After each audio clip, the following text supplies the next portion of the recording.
Hello friends, arts with BD চ্যানেলে সকলকে স্বাগত জানাই। দশম শ্রেণীর শিক্ষার্থী যারা আছো বা যারা ক্লাস 7-এ 8-এ বা অন্যান্য ক্লাসে পড়ো, তাদের ক্ষেত্রে ব্যাকরণের একটা গুরুত্বপূর্ণ অংশ নিয়ে হাজির হয়েছি, কারক ও বিভক্তি। তো কারকের পার্ট একটা আমি আগে ভিডিও আপলোড করেছি। আজকে 2 নম্বর বা দ্বিতীয় পর্ব আমি আপলোড করব তোমাদের সামনে বা তোমাদের সামনে উপস্থাপন করব। তোমরা কিন্তু কোনোভাবে ভিডিওটা স্কিপ করে যাবে না বা কেটে কেটে দেখবে না। স্কিপ করে গেলে কি হয়, ভিডিওটা তোমরা সবটাই মিস করে যাবে। যেভাবে বোঝানো হবে বা কী পদ্ধতিতে করলে আমরা আরও সহজ উপায়ে করতে পারবো, সেই জিনিসটা তোমরা তাহলে মিস করে যাবে। তাই বারে বারে বলবো যে ভিডিও তোমরা কখনোই স্কিপ করবে না, পুরোটা দেখতে থাকো এবং আশা করি ভিডিওটা তোমাদের কাজে আসবে, তোমাদের ভালো লাগবে। যদি ভালো লেগে থাকে অবশ্যই ভিডিওটা তোমরা শেয়ার করে দিও। এবং মাধ্যমিকের যারা পরীক্ষার্থী আছে 26 সালের বা আগামী দিন যারা মাধ্যমিক দেবে, যারা বর্তমানে ক্লাস 9-এ পড়ছো, তাদের ক্ষেত্রেও কিন্তু এই ভিডিওটা সমান গুরুত্বপূর্ণ। তাই তোমরা অবশ্যই নজরে রেখো। চলো শুরু করা যাক। আজকে আমাদের কারক অধ্যায়ের যে দ্বিতীয় পর্ব আজকে উপস্থাপন করব তোমাদের সামনে। আজকে সেটা শুরু করছি। দেখো, আগের দিন আমি কি পড়েছিলাম? আগের দিন পড়েছিলাম হচ্ছে কারকের যে ভাগগুলো, অর্থাৎ 6টা যে কারক আমাদের আছে, কর্তৃকারক, কর্মকারক, করণ, অধিকরণ, অবদান, এই যে 6গুলো রয়েছে, সেই 6টা কারক কোন কোন ক্ষেত্রে কী কী কারক হয় সেগুলো বলেছিলাম। তবে আজকে এই সমস্ত যে কারকগুলো রয়েছে, যে কর্তৃ, কর্ম, করণ, অধিকরণ, অবদান বা আমাদের নিমিত্ত, এই যে এর ভাগ যে রয়েছে, এর ভাগগুলো সম্পর্কে আলোচনা করো। ভিডিওটা হয়তো একটু লং হতে পারে, তবে সেক্ষেত্রে তোমরা কোনোভাবেই কিন্তু স্কিপ করে যেও না। ভালোভাবে ধৈর্য ধরে দেখতে থাকো, তোমাদের কাজে অবশ্যই আসবে আর তোমাদের ভালোও লাগবে। চলো শুরু করা যাক। আজকে কারকের প্রথম যে আমাদের রয়েছে কর্তৃকারক, সেই কর্তৃকারকের ভাগটা আজকে আমরা একটু দেখার চেষ্টা করব। কারণ কর্তৃকারকের মধ্যে প্রায় অনেকগুলি ভাগ রয়েছে, যেগুলো কিন্তু আমাদের জানতে হবে। আমরা সচরাচর ওই ওপর করে যাই যে কে দিয়ে প্রশ্ন করলে কর্তৃকারক হয়, এটুকু আমরা মোটামুটি সবাই জানি। তাই আমরা বসিয়ে দিয়ে কর্তৃকারক আর অমুক বিভক্তি, এটা গেল। কিন্তু কর্তৃকারকের মধ্যেও যে ভাগগুলো রয়েছে, সেই ভাগগুলো আমাদের জানা প্রয়োজন। মাধ্যমিকের ক্ষেত্রে এগুলো বিশেষ একটা কাজে দেয়, এখান থেকে প্রশ্ন আসে, তাই আমাদের জানা অত্যন্ত প্রয়োজনীয়। কর্তৃকারকের যে ভাগগুলো রয়েছে, তার প্রথম ভাগটা হচ্ছে, দেখো, উক্ত কর্তা, হস্যও কয়তয়, উক্ত কর্তা, অর্থাৎ এইটা প্রথমে আজকে আলোচনা করি, তারপরে অন্য অন্য ভাগগুলোয় আসছি। আচ্ছা, উক্ত মানে কি? উক্ত মানে হচ্ছে যেটা বলা আছে বাক্যের মধ্যে, তাকে আমরা উক্ত কর্তা বলি। আর উহ্য কর্তা মানে কি? কর্তা কিন্তু সচরাচর প্রেজেন্ট নেই ওখানে, কিন্তু উহ্য রূপে রয়েছে, তাকে আমরা ধরে নিতে পারি, সেটাকে আমরা বলি উহ্য কর্তা। তো আমরা উক্ত কর্তা কাকে বলি বা কাকে বলে, এটা আমাদের আগে জানা প্রয়োজন। তবেই কিন্তু আমরা এই উক্ত কর্তা জিনিসটা কি, তবেই আমরা বুঝতে পারবো। তো উক্ত কর্তাকে আগে আমরা সংজ্ঞাটা জেনে নিই। কি সংজ্ঞা? হচ্ছে কর্মবাচ্যের কি না, কর্মবাচ্যের কর্তার সঙ্গে ক্রিয়ার যে সম্পর্ক, অর্থাৎ কর্মবাচ্যে কর্তার সঙ্গে ক্রিয়ার যে সম্পর্ক, কর্মবাচ্যে কর্তার সঙ্গে ক্রিয়ার সম্পর্ককে বলা হয় উক্ত কর্তা। এবার বন্ধুরা, তাহলে আমাদের একটা প্রশ্ন মাথায় আসতে পারে যে কর্মবাচ্য কি?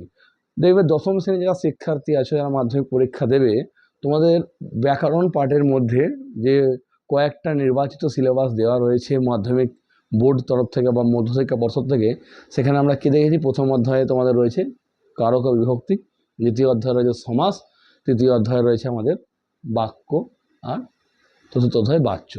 এই যে বাচ্য হচ্ছে যেটাকে আমরা ইংরাজিতে করি কি ভয়েস চেঞ্জ, সেটা বাংলা হচ্ছে আমাদের বাচ্য। এবারে যে বলছে কর্মবাচ্যের কর্তা, আমাকে এবার বাচ্য কয় প্রকার? বাচ্য হচ্ছে আমাদের 4 প্রকার: কর্তৃবাচ্য, কর্মবাচ্য, ভাববাচ্য এবং কর্মকর্তৃবাচ্য। এইবার প্রশ্ন হচ্ছে যে কর্মবাচ্য যে একটা বাক্যের মধ্যে রয়েছে, বাক্যটা কেন বাক্যটা কর্মবাচ্য হলো, কিভাবে হলো, এটা আমাদের আগে জানতে হবে। যদি আমরা কিভাবে হলো সেটা জানতে পারি তাহলেই আমরা খুব সহজে এটা করতে পারবো। তো আমি একটা উদাহরণ দিই আগে, না যে এটা ভুল বললাম একটুখানি, এটা কর্ম নয়, একটু মিস্টেক হয়ে আছে, এটা হবে কর্তৃবাচ্য।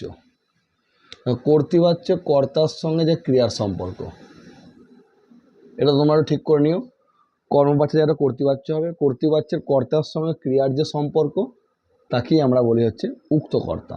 এবার একটা এক্সাম্পল দিই, দেখো তাহলে তোমরা খুব সহজেই বুঝতে পারবে। উদাহরণটা কী দেয়? উদাহরণটা যদি বলি, জেলে নদীতে জাল ফেলে। জেলে নদীতে জাল ফেলে, অর্থাৎ এখানে কর্তৃ কোনটা, মানে কর্তা কোনটা? জেলে, ফেলে ক্রিয়া, আর এটা হচ্ছে আমাদের কর্ম। এটা বোঝাই যাচ্ছে।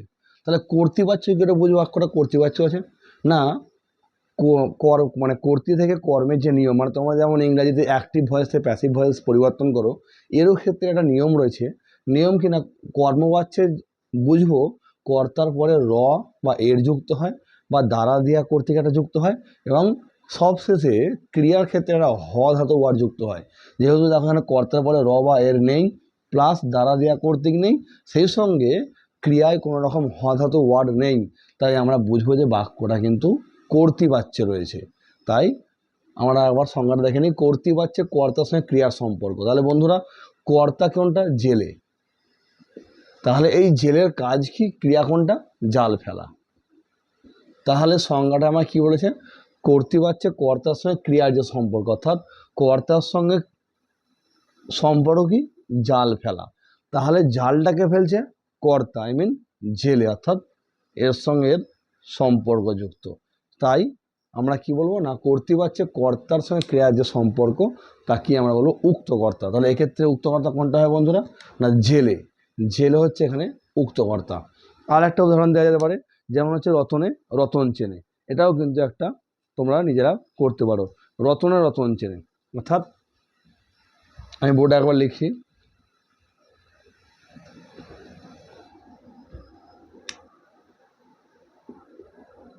রতনে রতন চেনে। এখানে রতন, রতনে আর রতন দুটো কিন্তু আলাদা, মানে দুটো মানে আলাদা। এখানে রতনে মানে কোনো একটা ব্যক্তির নাম বোঝাচ্ছে, আর রতন মানে হচ্ছে মূল্যবান রত্ন সামগ্রীকে বোঝাচ্ছে, আর চেনে হচ্ছে ক্রিয়া। তাহলে আমরা কর্তা পেয়ে গেলাম, এটা কর্ম, আর এটা চেনে হচ্ছে ক্রিয়া। তাহলে তোমরা দেখো এবার এখানে কি বলেছে না, আগে দেখবো এটা কর্তৃবাচ্য আছে কিনা। কর্তৃবাচ্যে মানে কর্তৃবাচ্য চেনার উপায় কি, কর্তার সঙ্গে র বা এর যুক্ত থাকবে, এখানে নেই। আচ্ছা, তারপরে কি থাকবে, দ্বারা দিয়া কর্তৃক বসতে পারে, সেটাও নেই। আর ক্রিয়ায় কিন্তু কি বসতে পারে বলেছি না, ক্রিয়াটা হ ধাতু ওয়ার্ড বসে, কিন্তু এখানে হ ধাতু ওয়ার্ড নেই, তাই এই বাক্যটা কর্তৃবাচ্যে আছে। তাহলে কর্তৃবাচ্যের কর্তা কোনটা যদি আমরা নির্ধারণ করতে পারি তাহলে খুব সহজে কিন্তু এটা হয়ে যাবে। তাহলে এই বাক্যটা কর্তা কোনটা? রতনে। তাহলে বন্ধুরা, রতনে হচ্ছে এখানে কর্তৃবাচ্যের উক্ত কর্তা। সুতরাং এটুকুটা তোমরা ভালো করে একটু দেখো, আমি পরবর্তী ধাপটায় নিয়ে আসছি কর্তৃবাচ্যের আর একটা ভাগ, দেখতে থাকো।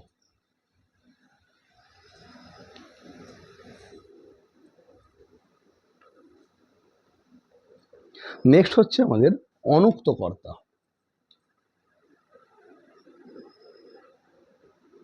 নেক্সট হচ্ছে অনুক্ত কর্তা। অনুক্ত মানে কি? উক্ত নেই। তাহলে আমাদের একটা সংজ্ঞা জানতে হবে ওই কর্তৃবাচ্যের মতো, মানে আগে যেমন বললাম সেটা সংজ্ঞাটা জানলে কিন্তু আমাদের উত্তরটা হয়ে যাবে। আচ্ছা, এখানে হচ্ছে কর্মবাচ্য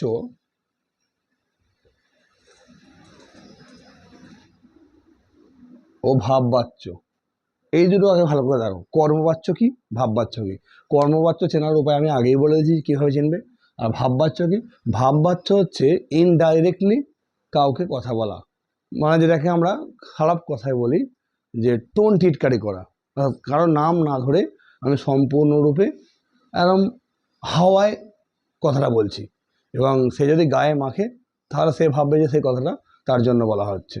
কিন্তু অ্যাকচুয়ালি ভাববাচ্য কি না, ভাববাচ্য হচ্ছে এমনভাবে কথা বলবো কারো নাম না করে, সম্পূর্ণ একেবারে কি না, আমি আনসারে কথা বলবো। যে ব্যক্তি উপস্থিত আছে সে যদি মনে করে তার তার জন্য কথাটা বলা হচ্ছে, তাহলে সে গায়ে মাখবে, না হচ্ছে সে গায়ে মাখবে না। তাহলে কি বললাম না, কর্মবাচ্য ও ভাববাচ্যের কর্তা প্রধান রূপে, কর্মবাচ্য ভাববাচ্যের কর্তা কর্তা প্রধান রূপে প্রতীয়মান, প্রধান রূপে প্রতীয়মান হলে, অর্থাৎ কর্মবাচ্য ভাববাচ্য যে কর্তা সেটা এখানে প্রধান হিসাবে উঠে আসবে, তাকে আমরা বলবো হচ্ছে অনুক্ত কর্তা। তাহলে একটা উদাহরণ দিলেই বোঝা যাবে। প্রতীয়মান না হলে, একটু ভুল হলো, প্রতীয়মান না হলে তাকে বলা হয় অনুক্ত কর্তা। তাহলে অর্থাৎ দেখো একটা এক্সাম্পল দিলে খুব সহজেই বোঝা যাবে যে অনুক্ত কর্তাটা আমাদের কিভাবে আসছে। তো আমি প্রথমে একটা কর্মবাচ্য দিয়ে উদাহরণটা দিই।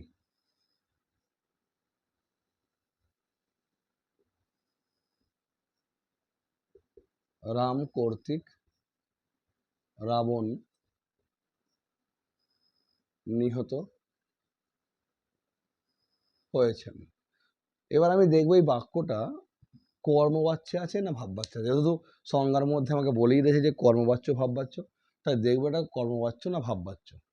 তো আমি কি বলেছিলাম আগে, না কর্তার সঙ্গে র বা এর থাকবে, এখানে নেই। তার পরিবর্তে কি আছে, দ্বারা দেয়া কর্তৃক। তার পরিবর্তে কি আছে, দ্বারা দিয়া কর্তৃক। আর কি বলেছি, ক্রিয়ার শেষে একটা হ ধাতু ওয়ার্ড থাকবে। এক্ষেত্রে দেখো হয়েছেন, একটা হ ধাতু ওয়ার্ড কিন্তু আমরা এখানে পেয়েছি ক্রিয়ায়। তাহলে এবার কি বলছে, কর্মবাচ্য ভাববাচ্যের কর্তা এখানে প্রধান রূপে প্রতীয়মান হবে না।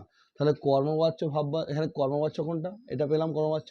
তাহলে এর কর্তা কোনটা, এর কর্তা কোনটা, এখানে দুটো কর্তা আছে, রাম এবং রাবণ, এবং আমাদের প্রধান রূপে প্রতীয়মান হবে না।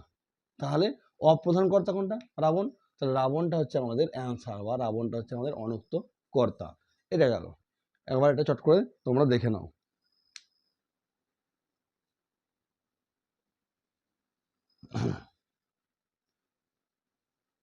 আমি এবার 3 নম্বরটায় আসছি, কর্তৃবাচ্যের মানে কর্তৃকারকের যে ভাগ, 3 নম্বর ভাগটা।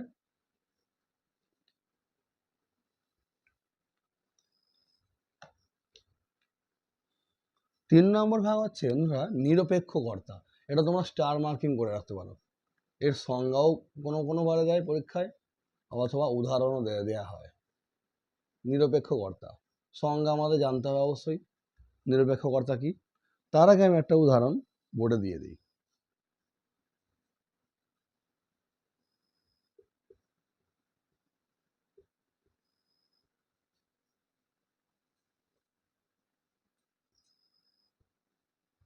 সূর্য উঠলে পদ্ম ফোটে।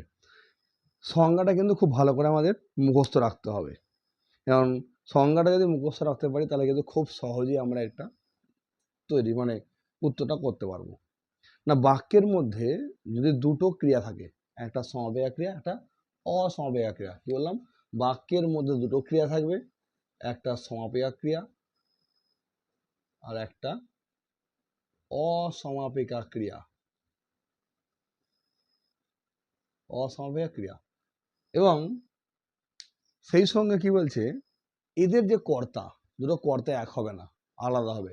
আবারও বলছি, বাক্যের মধ্যে দুটো ক্রিয়া থাকবে, একটা সমাপিকা ক্রিয়া, একটা অসমাপিকা ক্রিয়া, এবং তাদের কর্তা দুটো হবে সম্পূর্ণ আলাদা। আর অসমাপিকা ক্রিয়ার কর্তাকে বলা হয় নিরপেক্ষ কর্তা। তাহলে এখানে বাক্যটার মধ্যে আমরা খুঁজে নিই যে কোন দুটো ক্রিয়া আছে এখানে, একটা হচ্ছে ফোটে আর একটা হচ্ছে উঠলে। এবার আমাদেরকে নির্ধারণ করতে হবে কোনটা সমাপিকা কোনটা অসমাপিকা। যেহেতু সূর্য এখন ওঠেনি, উঠবে, উঠলে পদ্মটা ফুটবে, কিন্তু ওঠেনি, তাই এটা অসমাপিকা। অসমাপিকা, আগে তো সূর্য উঠুক তারপর পদ্ম ফুটবে, তাহলে এ উঠলে নিশ্চয়ই ফুটে যাবে, তাহলে ফোটেটা হচ্ছে আমাদের সমাপিকা ক্রিয়া। তাহলে এই ক্রিয়ার দুটোর কর্তা কি পেয়েছি, একটা কর্তা পেয়েছি সূর্য, এটা হচ্ছে অসমাবেগা ক্রিয়ার কর্তা, আর একটা পেয়েছি পদ্ম, এটা হচ্ছে সমাবেগা ক্রিয়ার কর্তা। এবং সংজ্ঞায় কি বললাম না, অসমাবেগা ক্রিয়ার কর্তাকে বলা হয় নিরপেক্ষ কর্তা। তাহলে বন্ধুরা অসমাবেগা ক্রিয়া কি পেলাম, উঠলে, তাহলে এর কর্তা কোনটা, সূর্য, তাহলে সূর্যটা হচ্ছে আমাদের নিরপেক্ষ কর্তা। যেমন এরা সম্পর্কে একটা উদাহরণ হতে পারে যে পুলিশ এলে চোর পালাবে, ঠিক আছে, তাহলে এখানে সমাবেগা অসমাবেগা কোনটা, না এলেটা হচ্ছে অসমাবেগা আর পালাবেটা হচ্ছে সমাবেগা। এবং দুটো কর্তা কি, সমাবেগা কর্তা হচ্ছে চোর আর অসমাবেগা কর্তা হচ্ছে পুলিশ। তাহলে অসমাবেগা ক্রিয়ার যে কর্তা সেটাই আমাদের নিরপেক্ষ কর্তা, এক্ষেত্রে পুলিশটা হবে নিরপেক্ষ কর্তা। দেখে নাও একবার।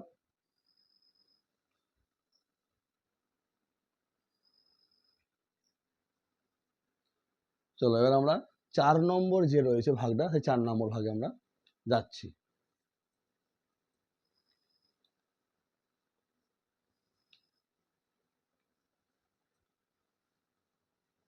চারে 4 নম্বর ভাগে যাচ্ছে আমাদের প্রযোজক কর্তা। প্রযোজক কর্তা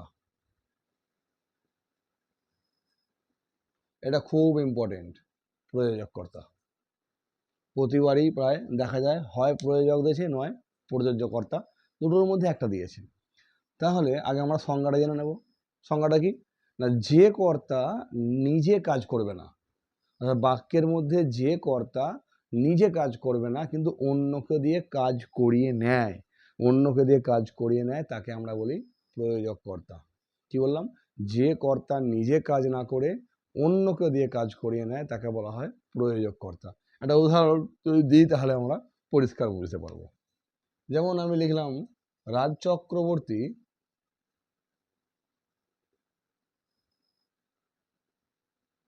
রাজ চক্রবর্তী দেবকে সিনেমায় দেবকে সিনেমা দেবকে দিয়ে লিখি, দেবকে দিয়ে সিনেমা করান, অভিনয় করান, অভিনয় করান। তাহলে বন্ধুরা কি বললাম, যে বাক্যের মধ্যে যে কর্তা নিজে কাজ করবে না কিন্তু অন্যকে দিয়ে কাজ করিয়ে নেবে, তাহলে এক্ষেত্রে তোমরা দেখো যে দুটো কর্তা আছে, রাজ চক্রবর্তী আর দেব। কিন্তু কথা হচ্ছে কি, এখানে ভালো করে লক্ষ্য করে দেখো কোন কর্তাটা কাজ করছে না কিন্তু অন্যকে নির্দেশ দিয়ে কাজটা করিয়ে নিচ্ছে। যেমন পরিষ্কার বোঝা যাচ্ছে এখানে রাজ চক্রবর্তী একজন ডিরেক্টর, তোমরা ভালো করে জানো, সে কিন্তু সচরাচর সিনেমা করে না, খুব দু একটা সিনেমা ওনাকে দেখা গেছে, কিন্তু উনি একজন ডিরেক্টর, উনি পুরো সিনেমাটা পরিচালনা করেন। উনি কি করছেন না, দেবকে নির্দেশ দিচ্ছেন যে সিনেমার অভিনয়টা এইভাবে করতে হয়। তাহলে রাজ চক্রবর্তী হচ্ছে প্রযোজক কর্তা, এটা মাথায় রাখতে হবে আমাদের। আর এরই একটা অল্টারনেট পার্ট হচ্ছে প্রযোজ্যকর্তা। দুটোকে পাশাপাশি রাখলাম কারণ একটা উদাহরণের মধ্যেই আমাদের দুটো বোঝানো হয়ে যাবে। আচ্ছা, প্রযোজ্যকর্তা কি, আগের সংজ্ঞা ছিল, মানে এর সংজ্ঞা ছিল যে কর্তা নিজে কাজ না করে অন্যকে দিয়ে কাজ করিয়ে নেয় তাকে বলা হয় প্রযোজ্যকর্তা, প্রয়োজককর্তা। আর প্রযোজ্যকর্তা কি, যে কর্তা অন্যের নির্দেশে কাজ করে, যে কর্তা অন্যের নির্দেশে কাজ করে তাকে আমরা বলবো প্রযোজ্যকর্তা। যেমন এই একই উদাহরণ থাকবে, খালি আগেরটা কি ছিল না, রাজ চক্রবর্তী দেবকে নির্দেশ দিচ্ছিল, ফলে দেব অভিনয় করছিল, রাজ চক্রবর্তী ছিল প্রযোজককর্তা। এক্ষেত্রে চেঞ্জ হয়ে যাবে, দেব হয়ে যাবে প্রযোজ্যকর্তা, কারণ দেব রাজ চক্রবর্তীর নির্দেশে কাজ করছেন, আর আমাদের রাজ চক্রবর্তী কি বললাম, প্রয়োজককর্তা। এই দুটো কিন্তু খুব ভালো করে তোমরা দেখবে, একটাই পরীক্ষায় দেয় প্রতিবারই। আচ্ছা, দুটো আবার দেখে নাও, প্রযোজককর্তা আর হচ্ছে প্রযোজ্যকর্তা। আমি এবার 6 নম্বরটায় আসবো।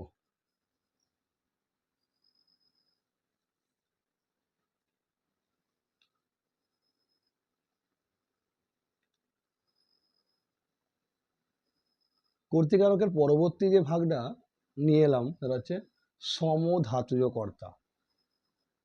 এটাও একটা কিন্তু বেশ গুরুত্বপূর্ণ বলা যায়, কারণ এখান থেকেও 1 নম্বরে একটা শর্ট দিয়ে থাকে, এমসিকিউ বা এসিকিউ টাইপ প্রশ্ন দিয়ে থাকে।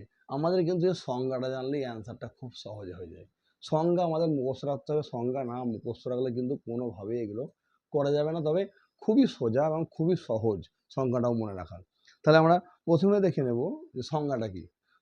খুব শর্টে মনে রাখবো না, বাক্যে কর্তৃপদ আর ক্রিয়াপদ, কর্তৃপদ ও ক্রিয়াপদ এক ধাতু থেকে উৎপন্ন হলে, এক ধাতু থেকে উৎপন্ন হলে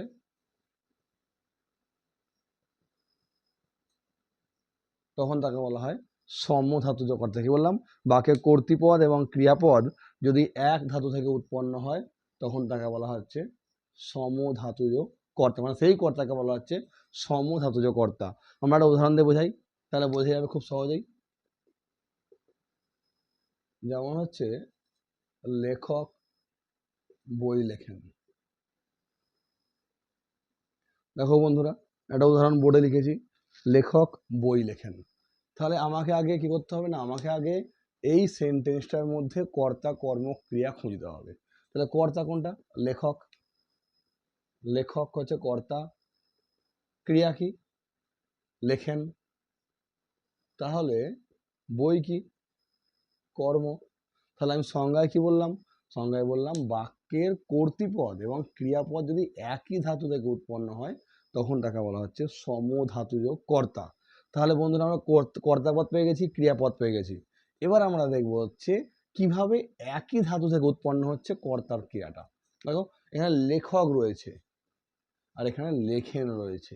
এই যে দুটো শব্দ লেখক আর লেখেন, এই দুটো শব্দই কিন্তু উৎপন্ন হয়েছে কি থেকে না, লিখ ধাতু থেকে উৎপন্ন হয়েছে। আমরা যে সংস্কৃত ধাতু পড়েছি লিখ ধাতু, সেই লিখ ধাতু থেকে লেখক আর লেখেন এই দুটো শব্দের উৎপত্তি হয়েছে। আর কি বলেছি? কর্তা ও ক্রিয়া, আবার বলছি কর্তা ও ক্রিয়া যদি একই ধাতু থেকে উৎপন্ন হয় তখন সেই বাক্যের কর্তাকে বলা হচ্ছে সমধাতুজ কর্তা। লেখক আর লেখেন একই ধাতু থেকে উৎপন্ন হয়েছে, ধাতুর নাম হচ্ছে লিখ। তোমরা সংস্কৃতে যখন ধাতুরূপ পড়ছিলে তখন তোমরা দেখেছো লিখ ধাতু, সেই লিখ থেকে উৎপন্ন হয়েছে এবং সেই বাক্যের কর্তাকে বলা হচ্ছে সমধাতুজ কর্তা। তাহলে বন্ধুরা এক্ষেত্রে আন্ডারলাইন কোনটা হবে? কর্তার নিচে, অর্থাৎ লেখকের নিচে আন্ডারলাইন হবে। কোনোভাবেই কিন্তু লেখকের নিচে আন্ডারলাইন করলে হবে না, বা আমরা যদি করেও থাকি তাহলে কিন্তু সম্পূর্ণ ভুল বলে নির্বাচিত হবে বা ভুল বলে পরিগণিত হবে। এবার দেখে নেওয়া এটা সেট করে।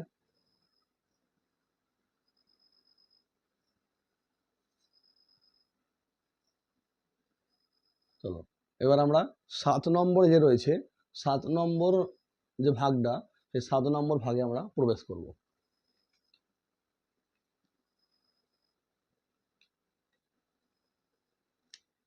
7 নম্বর ভাগের মধ্যে রয়েছে আমাদের কি না, সহযোগী কর্তা। সহযোগী কর্তা এটাও কিন্তু বেশ এটা মানে কি বলবো, মানে আমাদের দেখে যাওয়াই ভালো, খুব এড়িয়ে না যাওয়াই ভালো, কারণ এ থেকেও একটা প্রশ্ন দেওয়া হয়, মানে 1 বছর 2 বছর অন্তর পড়ে থাকে। কি বলছে না, সংজ্ঞা বলছে যে বাক্যে দুটো কর্তা থাকবে এবং দুটো কর্তার মধ্যে যখন পারস্পরিক ক্রিয়ার ভাব বিনিময় হবে। কি বললাম? বাক্যে দুটো কর্তা থাকবে, সেই দুটো কর্তার মধ্যে যখন পারস্পরিক ক্রিয়ার ভাব বিনিময় হবে তখন তাকে বলা হচ্ছে সহযোগী কর্তা। একটা উদাহরণ দিই তাহলে তোমরা বুঝতে পারবে জিনিসটা কি।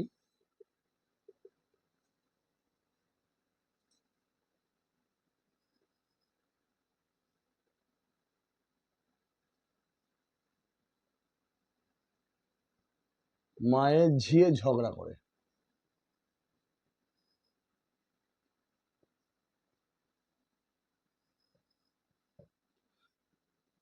উদাহরণটা ভালো করে দেখো, মায়ের ঝিয়ে ঝগড়া করে। এখানে কিন্তু ঝি মানে কিন্তু কোনোভাবেই মেয়ে মানে চাকর নয় বা চাকরানি নয়, এখানে ঝি মানে হচ্ছে মেয়ে, অর্থাৎ মা মেয়েতে ঝগড়া করে।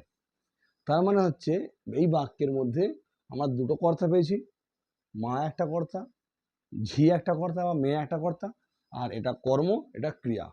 তাহলে আমি সংজ্ঞায় কি বললাম, বাক্যের মধ্যে দুটো কর্তা থাকবে, সেই দুটো কর্তা যখন নিজেদের মধ্যে পারস্পরিক ক্রিয়ার ভাব বিনিময় করবে তখন তাকে বলা হচ্ছে কি না, তখন তাকে বলা হচ্ছে সহযোগী কর্তা। তার মানে মা যদি মেয়ের সঙ্গে ঝগড়া করে তাহলে কিন্তু মেয়েও ছেড়ে কথা বলবে না, মেয়েও কিন্তু মায়ের সঙ্গে ঝগড়া করবে। এটা হচ্ছে মেন জিনিস, এটুকু বুঝলেই আমাদের চলে যাবে। অর্থাৎ মা যদি মেয়েকে জুতো মারে তাহলে মেয়েও কিন্তু মাকে জুতো মারবে, বা এও মারলে ও মারবে, এও কোনো কথা বললে ও সেই কথাটা শোনাবে। এটা হচ্ছে সহযোগী কর্তা, ছেড়ে কথা বলবে না। তাহলে এখানে আন্ডারলাইন কোনটা হবে বন্ধুরা, আন্ডারলাইন হবে মায়ের ঝিয়ের নিচে আন্ডারলাইন হবে। আচ্ছা, এরপর আসবো হচ্ছে, এবার এটা দেখে নাও, তারপর আমি 8 নম্বরটায় আসছি। চলো মুছছি। হ্যাঁ বন্ধুরা, একটু মিস্টেক হয়েছে। ওই যে মায়ের ঝিয়ে ঝগড়া করে যে উদাহরণটা দিয়ে আমি বললাম ওটা তোমাদের সহযোগী করতে হবে, ওটা একটু মিস্টেক হয়ে গেছে, ওটা ব্যতিহার করতে হবে। কারণ আমি সংজ্ঞায় বলেছি যে দুটো কর্তার মধ্যে পারস্পরিক ক্রিয়ার ভাব বিনিময়, দুটো কর্তার মধ্যে পারস্পরিক ক্রিয়ার ভাব বিনিময় হলে তখন তাকে বলা হচ্ছে আপনার কি না, ব্যতিহার কর্তা। কি বললাম, দুটো কর্তার মধ্যে যখন পারস্পরিক ক্রিয়ার ভাব বিনিময় হয় তখন তাকে বলা হয় ব্যতিহার কর্তা। যেমন মায়ের ঝিয়ে ঝগড়া করে, যেটা বললাম ওটাই, মায়ের বা রাজা রায় যুদ্ধ হয়, এটা আমরা ব্যতিহার কর্তা। তাহলে এবার আমরা আসবো সহযোগী কর্তা, যেটা আগে লিখেছিলাম সেটা একটু মিস্টেক হয়ে গেছে, সহযোগী কর্তা। আচ্ছা, এক্ষেত্রে কি না, দুটো কর্তা থাকবে, দুটো কর্তার মধ্যে কিন্তু সহযোগিতার ভাব হবে। আগেরটা ছিল কিন্তু অসহযোগিতা, বা আগেরটা ছিল পারস্পরিক ক্রিয়ার ভাব বিনিময়। এক্ষেত্রে কিন্তু হবে কি, দুটো কর্তার মধ্যে পারস্পরিক সহযোগিতা, তখন এবং সেই কর্তাকে বলবো আমরা সহযোগী কর্তা। যেমন একই উদাহরণ দিচ্ছি, খালি একটু চেঞ্জ করে দেবো, মায়ের ঝিয়ে রান্না করে, মায়ের ঝিয়ে রান্না করে। তো এই কর্তা মানে মা মেয়েকে রান্নার কাজে সাহায্য করবে, আবার মেয়ে মাকে রান্নার কাজে সাহায্য করবে। এক্ষেত্রে এটা হচ্ছে সহযোগী কর্তা। কি বললাম, বাক্যের মধ্যে দুটো কর্তা থাকলে সেই দুটো কর্তার মধ্যে যখন কি হয়, পারস্পরিক সহযোগিতার ভাব বোঝাবে তখন তাকে বলা হয় সহযোগী কর্তা। এক্ষেত্রে আন্ডারলাইন হবে মায়ের ঝিয়ের নিচে। বা আমরা যদি বলি বাঘে গরুতে এক ঘাটে জল খায়, সেটাও একটা উদাহরণ হবে সহযোগী কর্তার। কারণ বাঘ গরুকে ঘাটে জল খেতে সাহায্য করছে, গরু বাঘকে ঘাটে জল খেতে সাহায্য করে, যদিও বাস্তবে এটা কিন্তু সম্ভব নয়।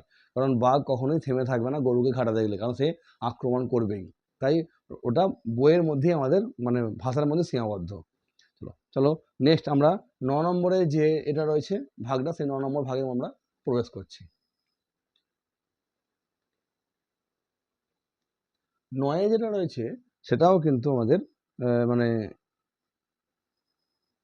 কি বলবো, সেটা আমরা মানে খুব একটা ভাইটাল নয়, তাও আমাদের মনে রাখতে হবে।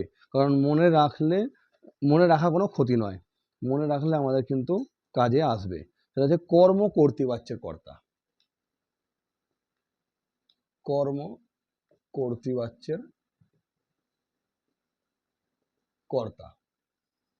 আগে আমাদের জানতে হবে কি কর্ম, আমি আগেই বলেছি যে আমাদের সিলেবাসে যে বাচ্য বলে যে অধ্যায়টা রয়েছে দশম শ্রেণীর, সেই বাচ্চে আমরা কি জানি 4টে বাচ্য রয়েছে, কর্তৃবাচ্য, কর্মবাচ্য, ভাববাচ্য এবং কর্মকর্তৃবাচ্য।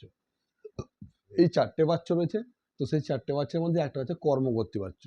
এই কর্মকর্তৃবাচ্যের কি না, কর্মকর্তৃবাচ্য কাকে বলে যদি আমরা জানি তাহলে কিন্তু আমাদের সেই কাজটা হয়ে যায়, কর্মকর্তৃবাচ্য।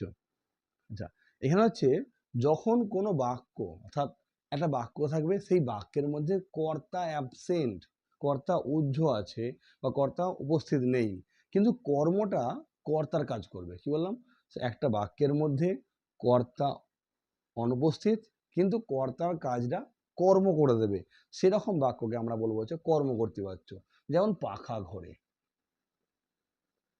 পাখা ঘোরে।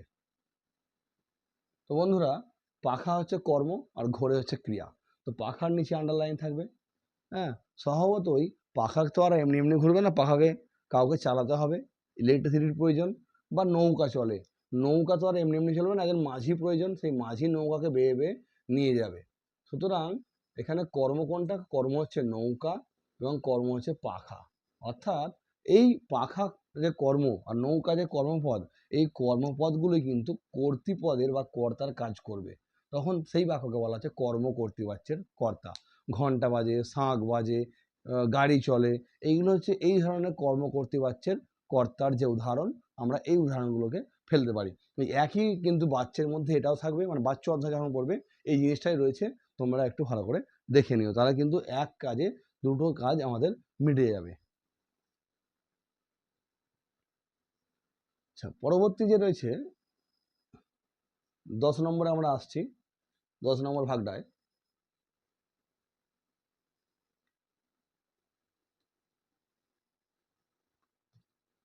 10 নম্বর যে ভাগটা 10 নম্বর ভাগটা হচ্ছে বাক্যাংশ কর্তা। বাক্যাংশ কর্তা, বাক্যাংশ মানে কি? বাক্যের একটা অংশ।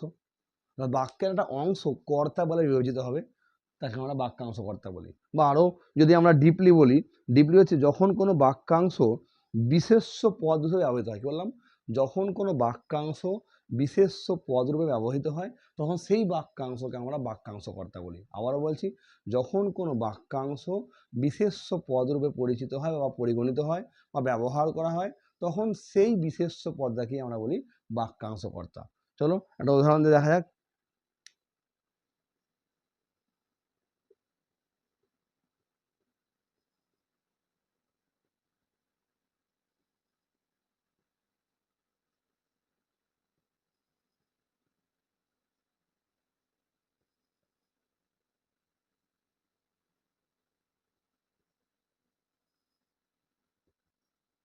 তো বন্ধুরা, এখানে একটা উদাহরণ লিখলাম যে রোজ রোজ তোমার বাড়ি যাওয়া ভালো দেখায় না।